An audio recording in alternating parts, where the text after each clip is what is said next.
Well, you've covered Syria from the start. What do we know about the government's capabilities and stockpiles when it comes to chemical weapons? Well, unfortunately, Michael, not as much as one would actually like to know. Syria is believed to have one of the largest stockpiles of chemical weapons in the world. U.S. intelligence has in the past said that they do believe that these stockpiles have been moved around the country, but exactly how much exists, exactly what the Syrian government's capabilities are, no one is entirely sure. And of course, no one has really been able to penetrate the psyche of the Assad regime to understand, to fully understand whether or not the government would undertake such action as to launch a full-scale chemical attack against its own population.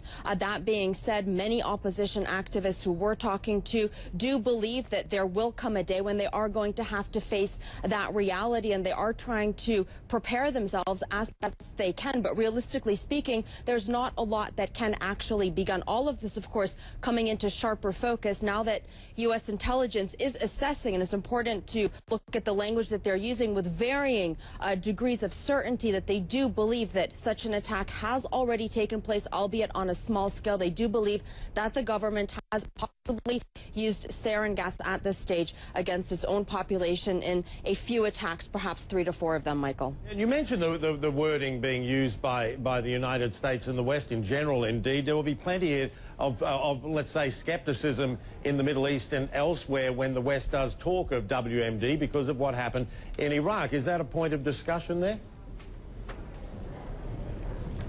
It most certainly is. Many people remember the fiasco that was and still is the war in Iraq that was based on faulty intelligence that utterly devastated that country. We do see the U.S. itself in the language that it's using being incredibly cautious, saying that even though this initial assessment has been made, they are still waiting for clear and corroborated facts. That being said, you know, we heard President Obama talking about how the use of chemical weapons would be a red line, but many of those who are really living this war every single day will tell you that this red line was crossed a long time ago. We're talking about a war that has lasted for a little over 2 years, that has cost 70,000 plus lives, that has utterly wrecked the Syrian population. To give you a very moving example of a woman who we met over the last few days, a Syrian refugee, she fled with nothing. The refugee population in and outside of the country, these are people that have lost their homes, their livelihoods, everything that is associated with those basic memories that we carry with us. And I asked her what she had taken as she was leaving Syria, and she said nothing. They lost everything, but her daughter had put a little bit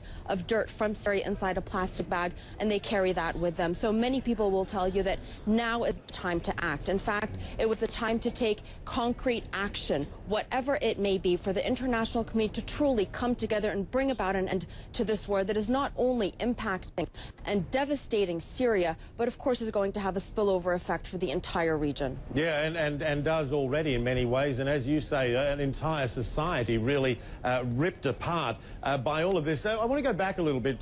We've heard the rebels say that chemical weapons have been used against them. What do we know about their ability to know for sure what has been used and where it's come from?